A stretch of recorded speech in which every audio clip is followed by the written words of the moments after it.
ઉત્તર ગુજરાતમાં કેટલી રાહ।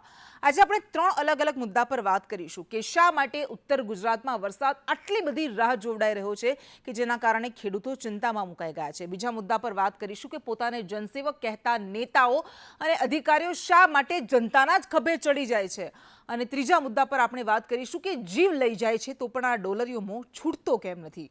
પણ શરૂઆત કરીએ ઉત્તર ગુજરાતથી, કારણ કે એક તરફ સૌરાષ્ટ્રમાં સાંબેલાધાર વરસાદ વરસ્યો અને જૂનાગઢ જેવા અનેક પંથકોમાં પૂરની સ્થિતિનું નિર્માણ થયું। દક્ષિણ ગુજરાતમાં આપણે જોયું સુરતમાં ખાડીપુરના પાણી ફરી વળ્યા, નવસારી વલસાડમાં પણ પૂરની સ્થિતિ સર્જાઈ, વડોદરામાં ભારે વરસાદ વરસ્યો।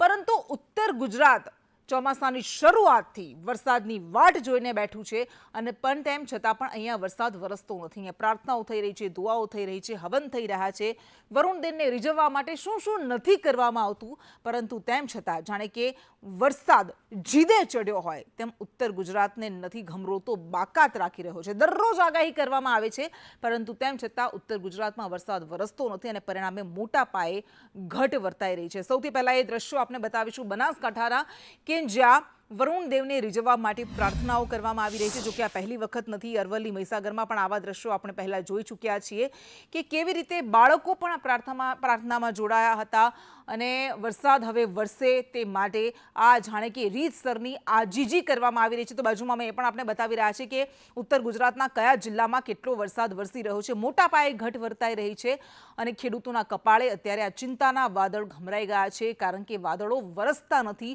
જામે છે માહોલ પરંતુ એ વરસતા નથી અને એના કારણે વાવેતર નિષ્ફળ જશે તેવી ભીતિ આ ખેડૂતો સતાવી રહ્યા છે। અને પાટણમાં પણ કંઈક આવી સ્થિતિ છે, કારણ કે વધારેમાં વધારે 30% વરસાદ વરસ્યો, માત્ર પાટણમાં તો 26% જ વરસાદ વરસ્યો છે, બનાસકાંઠામાં 31%, મહેસાણામાં 32% વરસાદ વરસ્યો અને ઓવરઓલ ઉત્તર ગુજરાતની વાત કરીએ તો માત્ર 30% વરસાદ સિઝનનો વરસ્યો છે સરેરાશની સરખામણીએ અને એના કારણે કપાસ, બાજરી, એરંડા, કઠોળનું વાવેતર થયું તે નિષ્ફળ જશે તેવી ચિંતા સતાવી રહી છે। બનાસકાંઠામાં વરસાદ ખેંચાતા બાળકો એક તરફ પ્રાર્થના કરી છે તો પાટણમાં પણ કંઈક ખેડૂતો આવું જ કહી રહ્યા છે કે વરસાદ ક્યારે વરસશે, કારણ કે મેઘરાજા જાણે રિસાયા હોય તેવું લાગી રહ્યું છે। સામાન્ય વરસાદ માંડ વરસ્યો છે, ખેડૂતો કાગડોળે રાહ જોઈને બેઠા છે।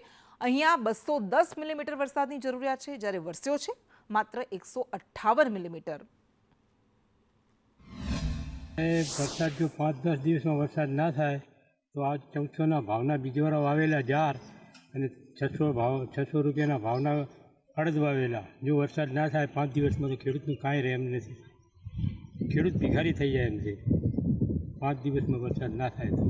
વરસાદ છેલ્લા 4-5 દિનની અંદર જો વરસાદ ના થાય તો ખરેખર આખો જે મોલ વાવેલ છે, જાર છે, અડદ છે, ગવાર છે અને જે ઊંચા ભાવના વાવેલા છે અને જો છેલ્લા 4-5 દિનની અંદર વરસાદ ના થાય તો આખો તમામ પાક નિષ્ફળ જાય એમ છે અને કોઈ વરસાદ છે જ નહીં। આપણે એમ માનો તો ભલે જો અત્યારે તમે આ જોવો જાતે અત્યારે ધાન વાવેલા છે પણ પોતે જાતે પણ બરે હેરાન। છેલ્લા 2-4 દિનની અંદર વરસાદ થાય તો ખેડૂતને નફેવું થાય, બાકી ખરેખર ખેડૂતને રોવાનો વારો છે। સમગ્ર ઉત્તર ગુજરાતમાં જાણે કે મેઘરાજા રીસાયા હોય એ રીતના દ્રશ્યો જોવા મળી રહ્યા છે। મારી પાસે દ્રશ્યો બતાવવા માંગીશ, એ જ સ્થિતિ પાટણ જિલ્લાની પણ જોવા મળી રહી છે। રાધનપુર તાલુકાની જો વાત કરીએ તો રાધનપુર તાલુકાની અંદર અત્યાર સુધી 50% વરસાદની ઘટ છે ને જે રીતે ખેડૂતો દ્વારા 24,000 હેક્ટર જમીનમાં વિવિધ પાકોનું વાવેતર કર્યું છે, મોંઘા ભાવના ખેડ, ખાતર, બિયારણ લાવી જે વાવેતર કર્યું છે, આ તમામ વાવેતર કરેલો પાક અત્યારે મેઘરાજા હાથતાળી આપતા પાક સુકાવાની આરે છે। એટલે કહી શકાય કે રાધનપુર તાલુકાની અંદર જે 24,000 હેક્ટર જમીનમાં વાવેતર થયું છે એટલે કહી શકાય કે હજુ સુધી 50% જેટલું વાવેતર થયું છે અને 50% જમીન અત્યારે કોરી ધાકોર પડી છે। ખેડૂતો દ્વારા જે રીતે કપાસ, એરંડા, ઘાસચારો તેમજ બાજરી સહિતના જે પાકોનું વાવેતર કર્યું છે, આ તમામ પાક અત્યારે જો એ 2-4 દિવસમાં વરસાદ ના આવે તો આ તમામ પાક મુરઝાઈ જશે અને ખેડૂતોએ કરેલા તમામ ખર્ચા માથે પડે તેવી સ્થિતિ જોવા મળી છે। એટલે કહી શકાય કે સમગ્ર પાટણ જિલ્લાની અંદર અત્યારે વરસાદની ઘટ જોવા મળી રહી છે, ત્યારે રાધનપુર તાલુકાની અંદર જો આગામી 2-4 દિવસમાં વરસાદ નહીં આવે તો આગામી સમયમાં પશુઓ માટેના ઘાસચારાની પણ અછત વર્તાય તો નવાય નહીં, જેને લઈને તે ખેડૂતો ઉપર અત્યારે ચિંતાના વાદળો ઘેરાઈ રહ્યા છે। ભરત પ્રજાપતિ, સંદેશ ન્યૂઝ, પાટણ। અને ઉત્તરમાં ક્યારે આવશે વરસાદ, આ સવાલ થઈ રહ્યા છે। ખેડૂત જાણે કે રાહ જોઈને બેઠો છે કે વરસાદ વરસે પણ તેમ છતાં આ વાદળો વરસતા નથી। કેટલો વરસાદ વરસ્યો છે ઉત્તર ગુજરાતમાં, વરસાદને લઈને શું સ્થિતિ છે એ ગ્રાફિક્સના માધ્યમથી આપણે સમજવાની કોશિશ કરીશું। તો ઉત્તર ગુજરાતમાં વરસાદની વાટ જોવાઈ રહી છે, કારણ કે વરસાદ વરસતો નથી। અહીંયા માત્ર 30%, 33%, 30%ની આસપાસ જ વરસાદ વરસ્યો છે અને પરિણામે જમીનમાં ભેજનું પ્રમાણ ઘટી રહ્યું છે.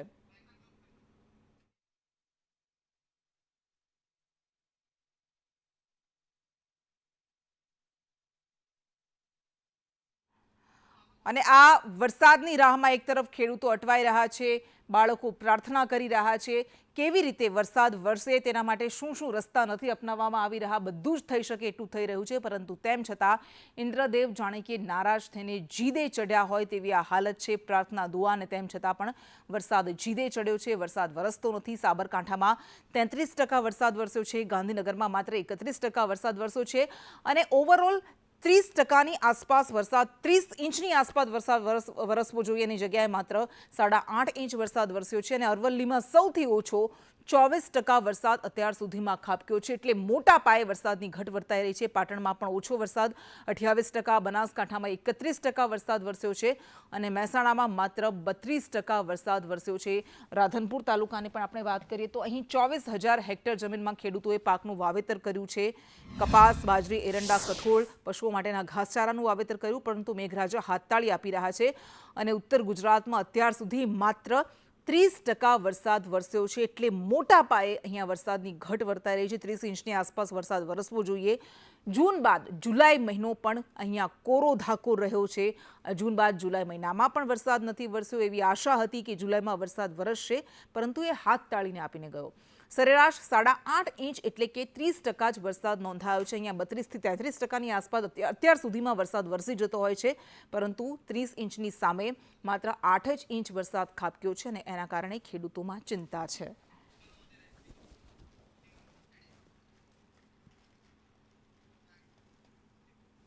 અને હવે વાત કરીશું ખભા પર જનસેવક અને પાણીમાં જનતાની.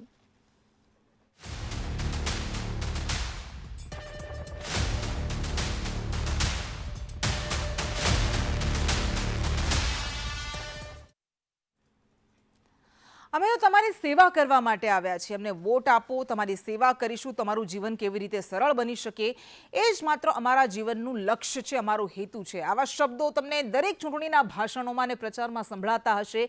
તમે એનાથી પ્રભાવિત પણ થઈ જતા હશો કે આ વ્યક્તિ આપનું તો કેટલું બધું વિચારે છે.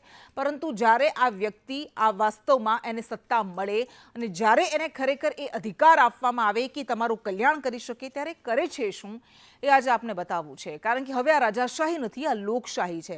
પરંતુ લોકશાહીમાં પોતાને લોકસેવક કહેવડાવતા નેતાઓ, અધિકારીઓ, પોતાને જનસેવક કહેવડાવતા નેતાઓ કેવી રીતે જ્યારે સંકટનો સમય આવે ત્યારે એ જનતાના ખભે ચડી જાય છે, એ વાત આજે આપને બતાવી છે. અલગ અલગ દ્રશ્યોના માધ્યમથી આપણે બતાવીશું, કારણ કે આ પહેલી એવી ઘટના નથી. સુરતમાં આ સુરતના દ્રશ્યો મેં આપણે બતાવી રહ્યા છે કે સુરતના ડેપ્યુટી મેયરને ફાયર જવાને ખભે ઊંચક્યા અને આ ડેપ્યુટી મેયર ફાયર જવાનના ખભે વેતાળની જેમ લટકી પણ ગયા હતા, ચડી પણ ગયા હતા. વાસ્તવમાં વાત એવી છે કે યુવકના એક મૃતદેહની શોધખોળ થઈ રહી હતી. એ સમયે થોડો એવો રસ્તો આવ્યો કે જ્યાં કીચડ હતો. હવે આ નેતાજીને, ડેપ્યુટી મેયરને તો એવું થયું કે આ કીચડમાં હું તો મારા પગ કેવી રીતે મૂકી શકું? ભલે ને જનતાના કપડાં ગંદા થતા હોય, એમની જિંદગી ખરાબ થતી હોય, પરંતુ મારા કપડાં કે મારા પગ ખરાબ ન થવા જોઈએ. અને એના કારણે તરત જ જ્યારે ફાયર જવાન એવું કહે છે, ફાયર અધિકારી, કે શું હું તમને લઈ જાઉં, એટલે તરત જ પગ પહોળા કરીને તેઓ તેના ખભે ચડી જાય છે. અને પછી ફાયર જવાન પણ જાણે એમનો બચાવ કરતો હોય તેવું કંઈક કહે છે કે એમને એમના પગમાં તકલીફ હતી. પરંતુ પહેલા ફાયર જવાને શું કહ્યું એ તો આપણે બાદમાં સંભળાવીશું. પરંતુ અલગ અલગ 3 દ્રશ્યો, કારણ કે આ માત્ર સુરતની કહાની નથી, માત્ર સુરતની વાત સામે નથી આવી. આવા જ દ્રશ્યો અલગ અલગ જગ્યાએથી આપણે પહેલા પણ જોઈ ચૂક્યા છીએ. થોડા સમય પહેલા ઉત્તર પ્રદેશમાં જ્યારે ભારે વરસાદ વરસ્યો હતો, હરદોઈના દ્રશ્યો મેં આપણે બતાવીશું. અને આવું જ કંઈક ત્યારે પણ સામે આવ્યું હતું. એ સમયે નેતા નહીં પરંતુ પ્રિન્સિપાલ હતા. અને આ નેતા જેમ ચડી ગયા છે, ડેપ્યુટી મેયર જેમ ખભે ચડી ગયા છે, એ સમયે એ હરદોઈમાં ઉત્તર પ્રદેશના એ પ્રિન્સિપલ હતા કે જેઓ વરસતા વરસાદમાં મુશળધાર પાણી હતું, મુશળધાર વરસાદને કારણે એને પાણીનો પ્રવાહ હતો અને એ સમયે તેમને સ્ટ્રેચર પર ચડાવીને લોકો લઈ જતા હતા.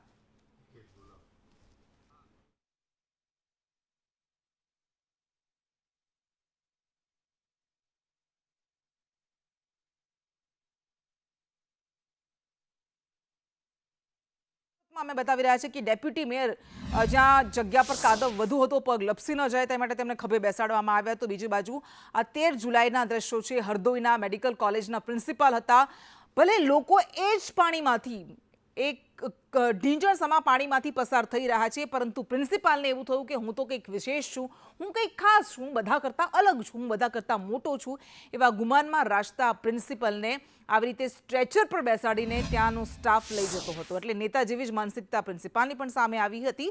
અને 28 જૂને દિલ્હીના આ દ્રશ્યો મેં આપને બતાવી રહ્યા છે કે જ્યારે દિલ્હીમાં ભારે વરસાદને કારણે પૂર જેવી સ્થિતિનું નિર્માણ થયું હતું. અને એ સમયે 28 જૂને સમાજવાદી પાર્ટીના આ સાંસદ છે, સમાજવાદી પાર્ટીના નેતા છે, અને તેમને આવી રીતે રામ ગોપાલ યાદવને કેટલાક કાર્યકર્તાઓએ ખભે બેસાડ્યા અને કારમાં બેસાડ્યા હતા, ખભે બેસાડીને ખભેથી ઊંચકીને. એટલે આ બધા જ નેતાઓની એક સરખી માનસિકતા સામે આવી રહી છે કે ગમે તે થવું હોય એ થાય, જનતા ગમે તેટલી હેરાન થાય, પણ અમારા કપડાં કે અમારું શરીર તો ન બગડવું જોઈએ. તો તમે કલ્પના કરી શકો છો કે આ લોકો જનતાની સેવા કેવી રીતે કરી શકે.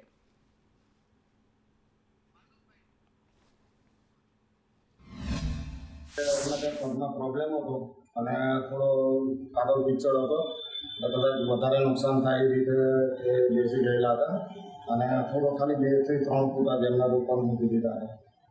કેમ આવું કરેલું? હવે એમને પગમાં પ્રોબ્લેમ હશે એટલા માટે. હવે અમે કાયમના જવાનો છે, હવે એટલે અમારે તો પહેલી પ્રેશર જોઈએ કે રેસ્ક્યુ કરવામાં અમે સુરત ફાયર બ્રિગેડના દરેક ફાયર કર્મચારી હોય કે અધિકારી હોય પીછેહટ નથી કરતા.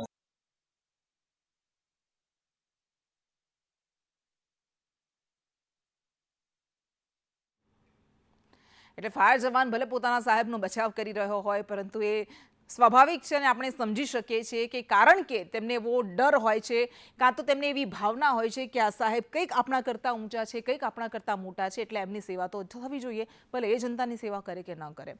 અને હવે વાત કરીશું ડોલરિયા મોહની.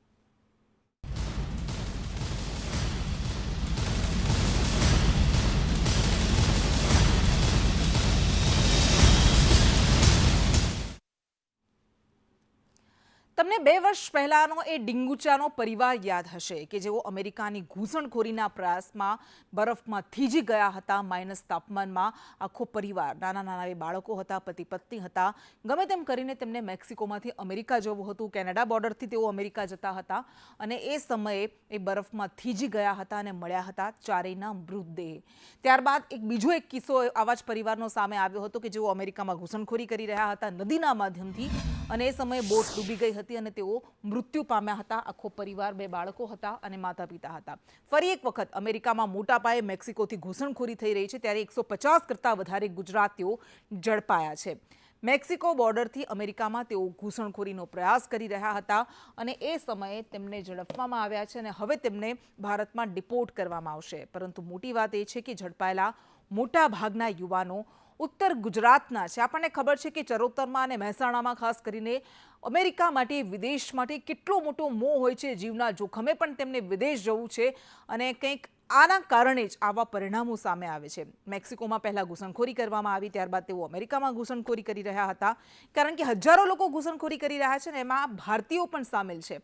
યુરોપથી પહેલાં તેઓ દક્ષિણ અમેરિકા ગયા, દક્ષિણ અમેરિકાના કોઈ દેશથી તેઓ મેક્સિકો પહોંચ્યા અને મેક્સિકોમાં દિલ્હીના એજન્ટે તેમને ઘુસાડ્યા હતા અને ત્યારબાદ તેમનું એ આયોજન હતું કે મેક્સિકોમાંથી અમેરિકામાં ઘૂસણખોરી કરવામાં આવે. પરંતુ હવે આ યુવાનો ઝડપાઈ ગયા છે, ત્યારે તમામ ઝડપાયેલાને ભારતમાં ડિપોર્ટ કરવામાં આવશે. પરંતુ સવાલ એ થાય કે જીવના જોખમે પણ શા માટે તેમને અમેરિકામાં ઘૂસણખોરી કરવી છે? એનું મોટું કારણ એ છે કે વધુ પૈસા કમાવાની લાલચ છે. કોઈ જ ખોટી વાત નથી વધુ પૈસા કમાવાની ઈચ્છા હોય, પરંતુ એના માટે જીવ જોખમમાં ન મૂકવો જોઈએ, કારણ કે જીવન અમૂલ્ય છે અને વારંવાર આવા કિસ્સા સામે આવે છે, આવી કરુણ ઘટનાઓ સામે આવે છે, પરંતુ તેમ છતાં પણ લોકો તેમાંથી કંઈ શીખતા નથી અને ગમે તે ભોગે તેમને અમેરિકા ઘૂસવું છે.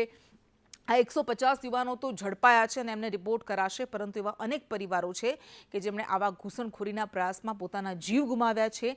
એ 2-2, 4-4, 5-5 વર્ષના બાળકો, જેમને તો દેશ વિદેશની ખબર પણ નથી પડતી, જેમને ડોલર શું કહેવાય એ ખબર નથી પડતી, પરંતુ માત્ર તેમના માતા પિતાની ઘેલછામાં આ નાના નાના બાળકો, નિર્દોષ બાળકો પણ જીવ ગુમાવે છે. અને વારંવાર આવી ઘટનાઓ સામે આવે છે, તેમ છતાં કોઈ જ શીખવાનું નામ નથી લેતા.